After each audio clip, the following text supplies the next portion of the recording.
Hey everybody, thanks for joining us today for So You Want to Brew in a Beer. I'm really excited to have Kevin Barnes here with me today.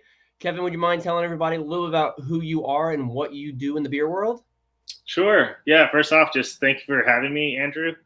Very excited to be here and have this conversation. So yeah, I just got through with a stint as head brewer slash brewmaster for a non-alcoholic beer company called Two Roots. I did that for 4 years, and since then I have started consulting.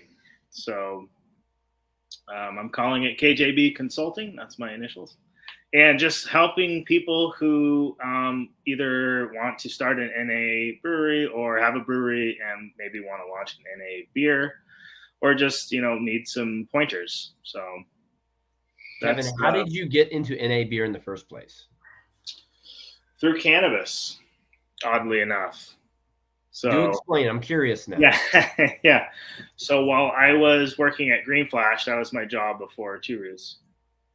I was approached by a friend, a guy I bought ingredients from, who he had a tea company, and his company had just been bought by a cannabis company who was looking to find a brewer to make cannabis infused, THC infused beer, which of course had to be non-alcoholic. So I was super intrigued. Um, I'm a big fan of the Cali sober lifestyle, even though I didn't know that was a thing at the time. But yeah, I said, wow, what a challenge and what a cool product. What a great vision.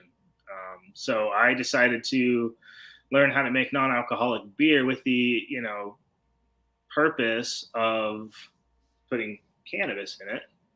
And that's since morphed and the industry has changed a ton. Most people now are making NA beer because they love the taste of great beer and they want less or no alcohol involved. So So that's I really can what I relate to focus on. that. I've gotten into NA beer quite a bit the past 4 years. I remember it was like 4 years ago. I was literally going to my doctor for something so routine, and he was like, "Oh, and by the way, you need to take this pill, and you can't really drink beer while you're having it."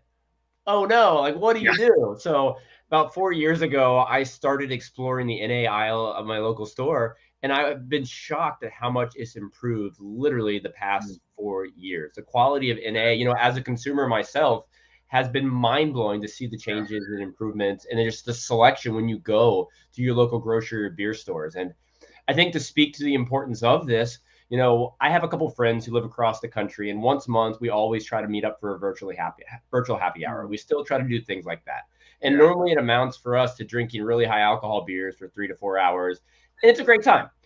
yeah. But last night, this wasn't planned at all. We took a different approach. They both had begun getting very curious on non-alcoholic beers Wow, too. So literally last night we sat on Zoom for 2.5 hours and drank four non-alcoholic beers together. And if love you it. had asked me 4 years ago, would I ever do that? I would think you're joking. But Oh, of we course. both we spoke last night almost like as a commercial for NA beer and the value that it has. And it was an amazing experience for them to try a lot of these beers for the first time and experience the value. That's so cool to hear. There's really a sea change happening, I feel like. Because I would have said the same thing before I took the job to make NA beer. Like, people made fun of me for doing it, other brewers. And now just to see the change in quality and choice, and it's really cool. And to see You've people obviously who, immersed yourself in NA, but yeah, why should other breweries consider, producing NA options? I mean, just because of that story you just told, it's not like you're making this product just for people who are exclusively anti-alcohol or don't consume any alcohol. There's really a lifestyle change happening among craft brewers who maybe are a little bit older now, maybe hangovers are a little bit worse, and you just can't handle as much of the stuff anymore. On top of that, you've got the younger generation who are way more sober curious, and they're exploring a different approach to drinks and nightlife than maybe the older generations were. And it's becoming more and more popular, more and more sought after. And I'm constantly surprised by the real craft beer buffs who are starting to explore and get excited about the different options. It's nice And to have that option because after you've had a couple, we talked about this off air. Do you call them alcoholic, leaded beers, real yeah, beers, yeah, whatever you're calling the version with alcohol? It's even nice if you drink both to have a couple of those, then throw in a non-alcoholic option to sober up a little bit, or just not put as much alcohol in your body. yep, yeah. People are learning a little bit more balance, a little bit more sustainable, habits and healthy lifestyles. And I think that's where NA beer really has the most benefit and the most, chance for success to add to your portfolio as a brewery is people are, it gives the opportunity to have and enjoy that anytime. And people that are, on a specific pill or diet or pregnant, there's really not much of a downside to No, I've offering enjoyed it. something non-alcoholic. Well, an interesting thing because we're seeing a lot of focus on this movement in the United States right now, but so many people don't have experience brewing NA beers. And I think it's important to start at a very 101 level and put out information there for people looking to learn. And I'm going to throw some basic questions at you, Kevin, then we're going to dive deep into production methods. But, let's start simple. Can someone simply convert a recipe for the alcoholic beer to a non-alcoholic beer? Can you convert a recipe? You can't simply do that. Sure, you can you can take the basics of your recipe and then produce it in a non-alcoholic form. Yes, And I'm you sure can with the do help that. of some technologies we'll talk about shortly, you can kind of maximize your results. But Yeah. looking at the flavor profile of an NA beer, is there anything that brewers can expect? Sure. So one thing that really surprised me when I began to learn how to make NA beers was how much character there actually is in that alcohol. Even a 4% ABV beer, you take that out, and man, the beverage tastes different. The balance is different, and there's just a fullness and a sweetness that isn't there. So that's the first thing to sort of consider when you're thinking about making an NA beer. Do you want to have a really dry product, or do you want to sort of try to mimic that alcohol fullness and sweetness? Now, looking at how to produce NA beers, a lot of people want to jump on this and provide that option out there. Are Yeah. brewers able to do it on their current system? For the most part, you can absolutely make non-alcoholic beer on your current system. I would say though, if you're going to put it in a can or bottle, you would want to pasteurize it or use some other sort of stabilization technique. But as far as a small batch, serving it on draft, in house or even around town, you can for sure do it without adding any equipment to your brewery. Now, let's dive into the production methods. Sure. I've heard quite a bit about limited or arrested fermentation. Yeah. What does this mean? So essentially, you're going to keep the alcohol formation to less than 0.5% ABV, which is the legal definition of non-alcoholic beer here in the States and really worldwide. So the only other option, so that's the option I should say. Limited fermentation is how you can do it without new equipment. And there are various ways or processes to make NA beer less than 0.5%. There's the arrested fermentation, which I think you just mentioned, which is essentially stopping the fermentation somehow before it reaches that 0.5 or more than 0.5%. So some brewers I've heard will centrifuge the yeast off or just cold crash it at that point.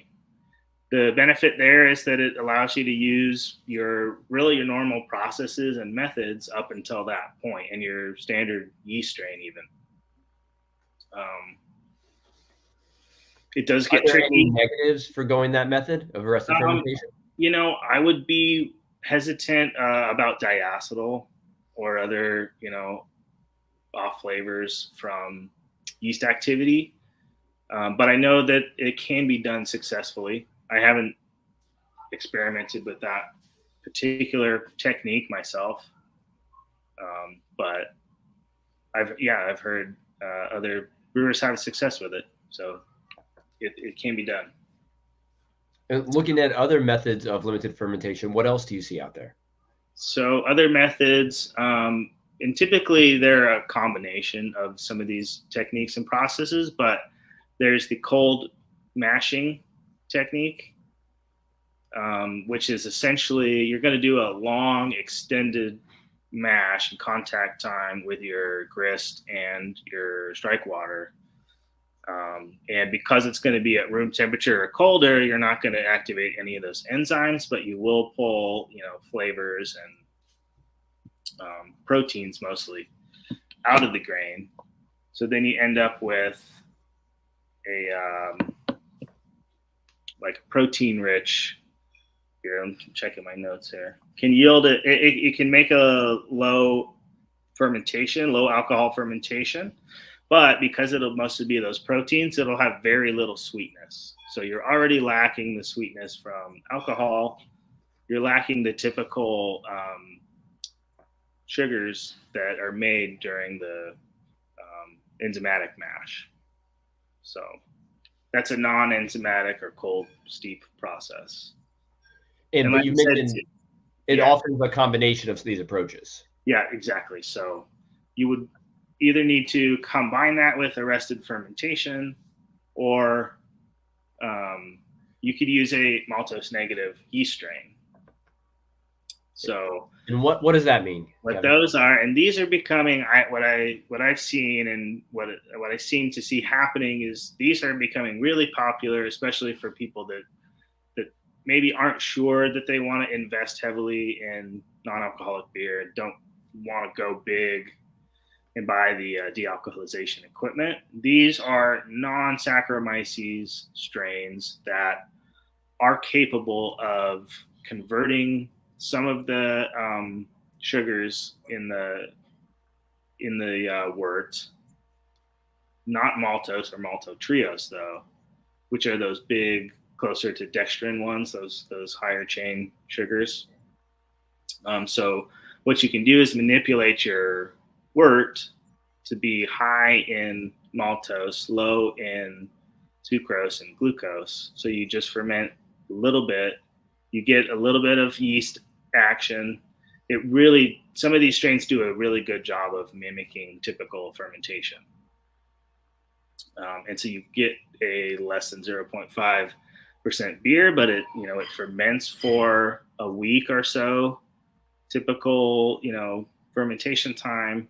And it really does a good job of creating different esters and mimicking the other yeast characteristics. Are these maltose negative yeast necessary? No, you could make wort that tastes as close to normal beer as possible. Again, by manipulating which sugars are created during the mash, trying to make it, most of these techniques require an addition of acid to bring the pH into the normal beer, finished beer range, for 6 to down to 4, or a sour beer even lower. And that helps with stability too. But it really, pH is a big part of why beer tastes how it is. So whichever method you're using, it's typically recommended, if you're doing arrested fermentation at least, it's recommended to do some sort of pH reduction and acid addition. So, in looking under the limited fermentation options, I've heard quite a few breweries mention hot mashing. What does hot mashing do? So process. That was my next process. Absolutely. Hot mashing is like the name suggests, kind of the opposite of the cold mashing, and you're going to go higher than the enzyme temperatures, so higher than alpha or beta amylase temperature. So you're going to really limit how much that maltose, the dextrins, and how much the maltose and maltodextrin are going to be broken down to glucose and sucrose. So you'd create just enough to allow that maltose negative yeast to do a little activity, mimic typical fermentation, but then again, make less than 0.5% alcohol. Are there any negatives to hot mashing? I mean, it can be tricky from a wort production, lautering standpoint, because you're going to gum everything up a little bit more, especially if you're trying to make a hazy IPA with a bunch of oats and wheat. It's already sometimes difficult to lauter. So yeah, you're going to be going at those hot temps can make it pretty gummy. What about on the flavor side of things? Is it like that then stick around? Yeah, I mean, at that point, it's really experimenting and tweaking and seeing how to really, you're making sort of a different product. And so it depends on your end goal, but you kind of have to use different malts or otherwise different, techniques to mimic a typical full strength ABV beer. But yeah, typically you might use extra crystal malts or dextrin malt to help kind of get the right mouthfeel and the right typical beer character. For your experiences and the interactions that you've had, how long does it take and how many processes of trial and error for a brewery to get the recipe to their liking? It seems like there's a lot of factors that play out with all the methods we've discussed just so far. For sure. I mean, that's really the big sort of warning is this isn't plug and play stuff. It's there isn't a manual. Okay, this is exactly how you make NA beer. It tastes like regular beer, and luckily there are a lot of different methods. There are some great resources out there to provide tips. I found this website called ultralowbrewing.com, and it lists a lot of these different options and what you can do to sort of combine them and just general tips on success. But yeah, it's easier said than done, really, is the answer. And you kind of have to see what works for you and your system and your preferences and your tastes. How much does it depend on the style of beer that a brewer is looking to create? A lot, absolutely. So, for instance, the maltose negative yeast, I've tried to make a lager with one of those. Now, I only tried once, so I'm definitely going to try in the future some more, but it wasn't successful. So I've had a lot more success with ales, just because of the yeast that I liked, that I found that worked for me. But that would probably be, I would say, one of the biggest downsides of doing arrested fermentation. It's a little bit harder to really, it gives you less, because you've got to use special yeast, or you're stopping the yeast activity if you're using a normal yeast. The styles that are really yeast dependent, I'm thinking Belgian ales or lagers, where you really want neutrality. It's just that much harder. We were having a conversation last night while we were sampling some NAs, and my buddy asked, is it possible to have, let's say, a non-alcoholic Belgian triple? Because with a style like that, you almost expect a little bit of the bite and the sugars from the alcohol. Do you foresee styles like that being recreated as NA options? I have seen NA versions, especially some of the Belgian breweries, but I've seen American ones, to craft ones too. I would say though, that would probably necessitate dealcoholization. And we're gonna dive deep into that in a moment. But while we're still on the limited fermentation routes, are there any other processes people should be considering?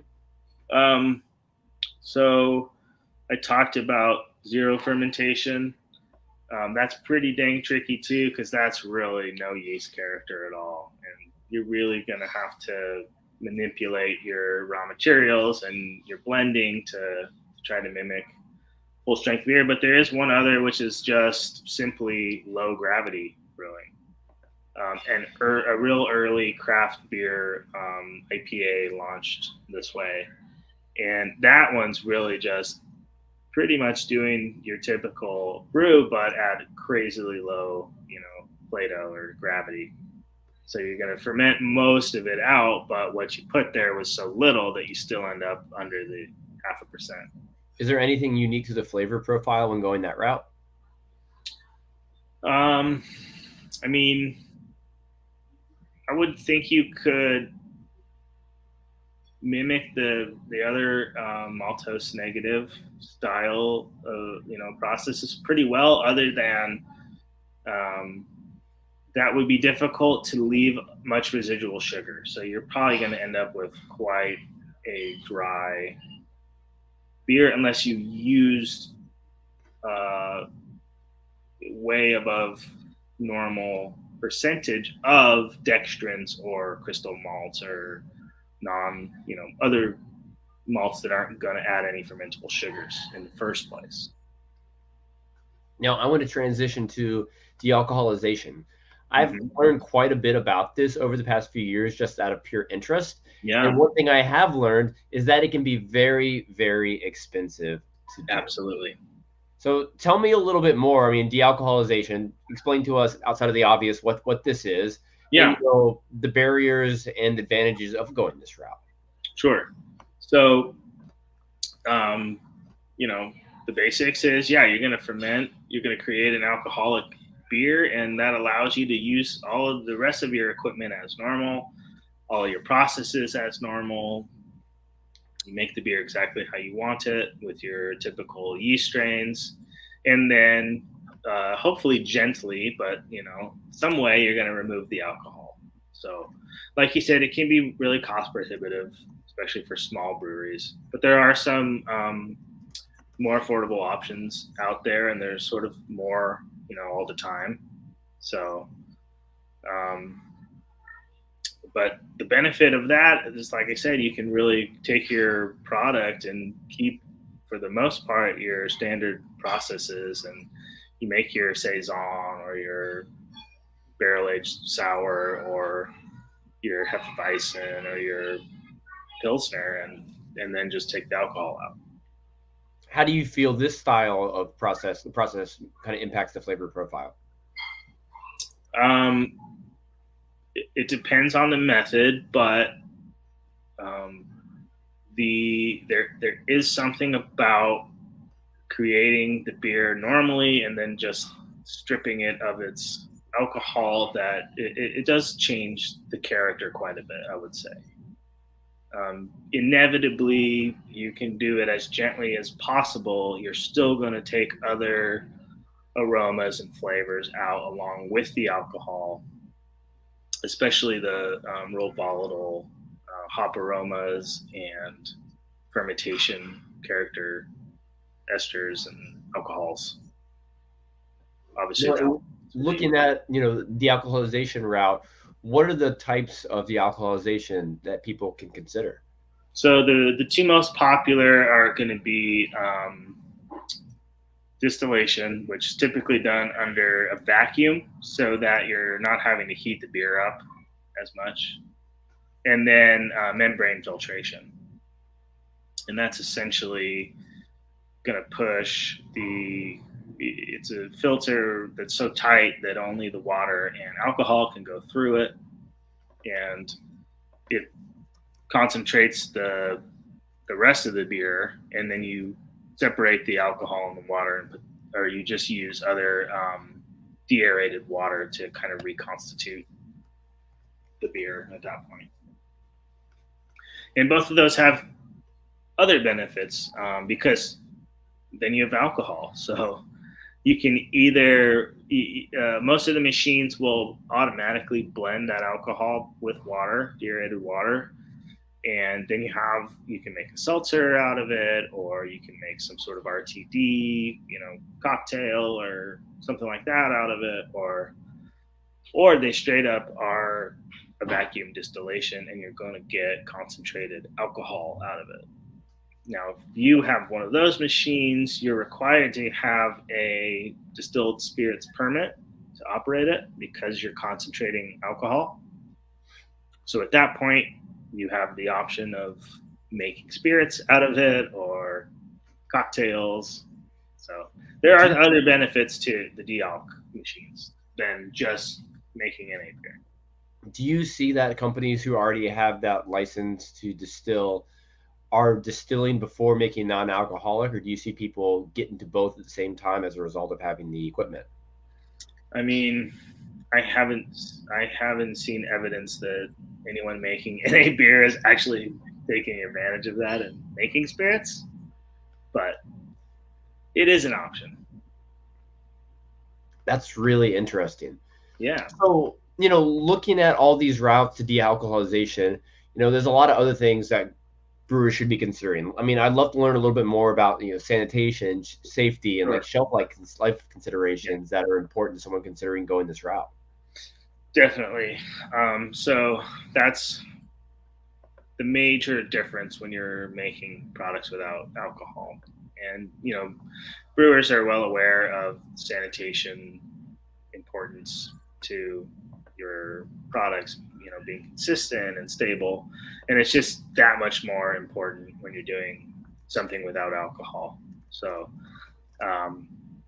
my recommendation is always pasteurization.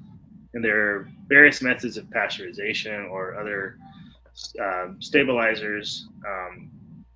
My suggestion is always, if you can, pasteurize in the package. So get it in the bottle or can, pasteurize it in a tunnel or a batch pasteurizer. Tunnel is the best, in my opinion. It's also, of course, the most expensive and costly and the biggest footprint. So it's, not always doable. You can get batch pasteurizers, which essentially you load couple trays of cans or bottles in, and you run a cycle of hot water, sprays hot water on them, and you get your PUs and pull them out and start the next one. There are also quite a number, and these are quite popular too, of flash pasteurizers. A lot of craft breweries that were doing heavily fruited beers or, shipping beers overseas may have had a flash pasteurizer, even whether or not they were making NA beer. And those work really well too. There's just always that opportunity that after it goes into the tank, after flash pasteurizing, then you've got to still package it. So it's a little more risky, but I know brewers are doing NA beer successfully on flash pasteurizers. You can always add preservatives. May not be the best look on your label, or a lot of people might not want to have something that has pasteurizer or that has preservatives, in it. And I have heard of other breweries that don't pasteurize and they're acidifying and doing a really good filtration. You can do sterile filtration or close to sterile filtration and just make sure all of the yeast is out of there, and acidify to less than 4 point. Typically, you always for NA beer want to be below 4.6. But if you want to be extra safe, you can go below 4.3, and that's just another sort of bump up in safety. So. And looking at metrics, for people brewing NA beer, are there any certain numbers that people should try to aim for? For PUs, Sure. it depends on your. It's kind of like the arrested fermentation or limited fermentation. You can combine a lot of these techniques. So if you're really sure that you have all of your yeast out, you've filtered it or other centrifuged, or you've got all the yeast out, and you're very stringent on your packaging line, and your cans are tested with ATP or whatever. You're sure. I would say 40 PUs is probably great in a tunnel or a batch pasteurizer. I've seen recommendations of like 80 PUs for NA beer. I found that to be a little excessive. So it's every brewery is different. Everyone has a different setup, and it's really best to test. Get your cans, send them in, see what's growing or not growing, and determine what PUs are necessary for your own product. Absolutely right. Kevin, we've got a question. Now, having used the dealcoholization process and experimenting with the other processes you mentioned, do you feel you can get the same quality with the other processes? That's a great question, Lou. Thank you. I absolutely feel you can get the same quality. There's pros and cons to both. So I guess maybe I should qualify that statement with, it depends on what style of beer you're making. I've seen great success with IPAs in particular and other ales doing the limited fermentation route for sure. But there's lots of experimentation to be done. Kevin, I feel you almost need to create like an infographic. So you want to brew NA stouts, and you need to go this route. If you're looking for this flavor profile, you do this, and kind of make it a whole maze of lines you have to follow to get the results you want. That's a good idea. Get on that. I'll be on the lookout for it.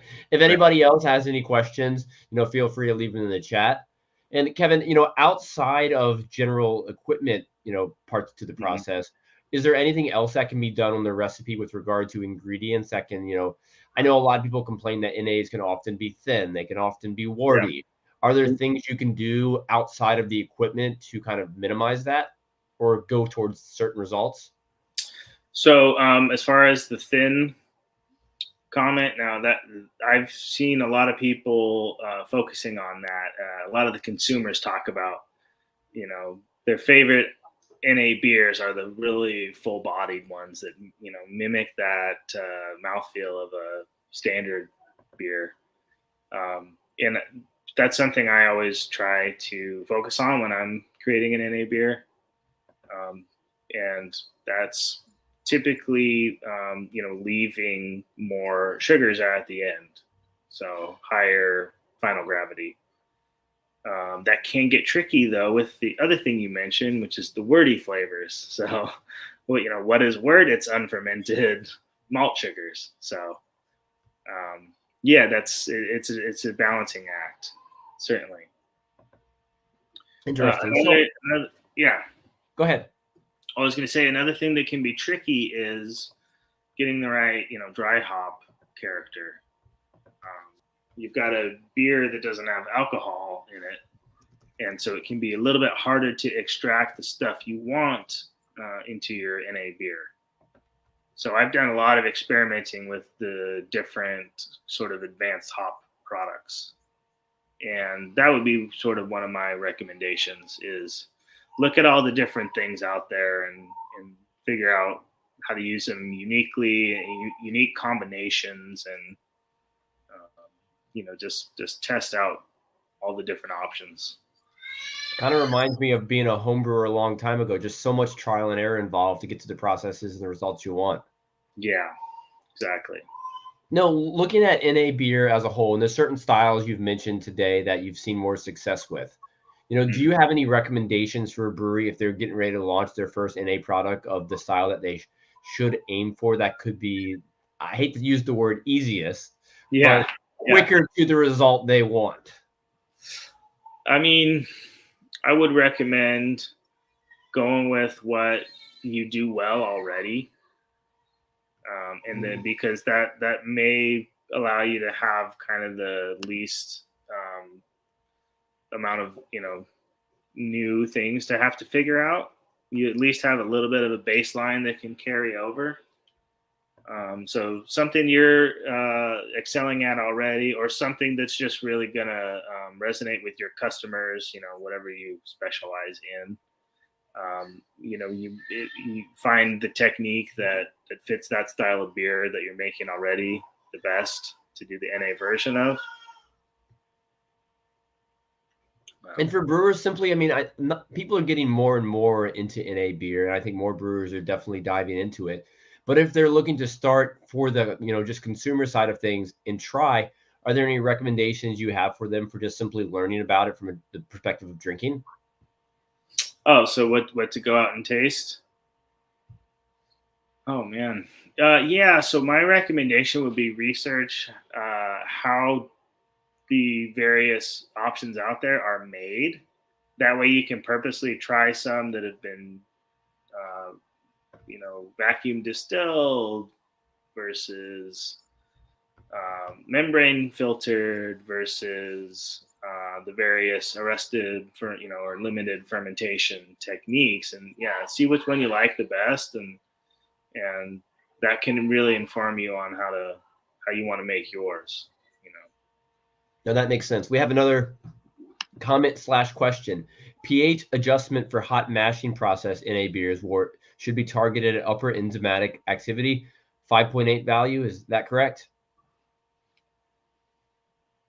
You get all the fun technical ones. Yeah. So when I've done hot mashed beers, I still use the typical pH for the mashing step. And then if I'm going to do a limited fermentation, then I would adjust down to typical beer pH. pH is typical for fully fermented beer. Does that answer your question? I'm sure they'll leave a comment or a follow-up if not. Now, another approach we've seen a lot of NA breweries do is, they find another producer with their own facility and have it make it for them. Is that a route you see very common in the industry right now? Absolutely. And I'm not sure if that's a NA specific thing or if it's just becoming more common for people that want to get into the beer business. And they right now there's a lot of excess fermentation capacity out there at breweries that are already established, that are looking to maximize their footprint and keep their tanks full. And it's a really enticing way for a new beer producer to get their products in the market without having to raise a bunch of capital and buy their own equipment. It can get you to market faster and for a much lower cost of business. And I know you mentioned another website earlier that had a lot of resources and information on it. Could you go over what that site was that you recommended and any other valuable, places people should consult if they're looking to dive more into this? For sure. So I found a lot of great stuff on ultralowbrewing.com. And then I did want to mention the maltose negative strains. White Labs has a number of them. Lalaman/Scott Labs has at least one, as does Fermentus. And I'm sure other companies as well. Those are just the ones I'm familiar with at the moment. And if we have time, there are a couple other techniques that I don't know if have really been tried, or certainly don't know if they've been done successfully. But there are some typical brewer strains that are thought to potentially be maltotriose negative. So they definitely can't ferment maltose, but they may not be able to ferment maltose either. And something that's been suggested is that you can make like a 1% ABV beer with these strains by doing an extra hot mashing process. So I should have mentioned this earlier too, with the hot mashing. Typically, you're just going kind of right above the 158 cutoff for the amylase temps. These ones, they're suggesting go to like in the 170s. So that may be something to think about. If you can get it to 1 or a little bit under 1, are there other techniques you can combine with that, such as high gravity, ultra low, high gravity, and then diluting that. So if you made 1% ABV and you had twice the sugars you wanted in there, and you could dilute that again, double the volume with water, then you're down below 0.5. That's something that is super interesting to me to try. Hey, can I actually do this with a normal brewer's yeast, but still have a full fermentation, essentially? I think big moral of this story is if you're looking to dive into NA, you need to put a lot of work in to get where you want to be. Do a lot of reading. There is a lot out there. Contact me too. I do have my consulting business, but if you just want to get a couple of questions answered or chat a little bit, feel free to hit me up. And Kevin, if someone is looking to get a hold of you, what's the best way to do so? So I've got my LinkedIn. Otherwise, my email address is just kevinjbarnes@gmail.com. That's the best way. Yeah. Email. And Kevin, I know a lot of people are very interested in this, and they can't go out and probably buy a dealcoholizer tomorrow. So, if they're looking to leave this conversation and go in the direction of starting to make NA beers, what's one thing you recommend that they do right now? Get a hold of some maltose negative yeast and see if you can't make a mash that ferments to less than 0.5. Yeah. And then Kevin, looking in the crystal ball of the future, where do you think we'll be? I mean, we've talked 4 years quite a few times in this conversation. It's grown so much, and the flavor profiles have improved drastically. Where do you think we're going to be in 4 more years with regards to the state of NA beer? Oh, wow. Jeez. And 4 years isn't far. It's not, but like you said, look at the difference from 4 years ago.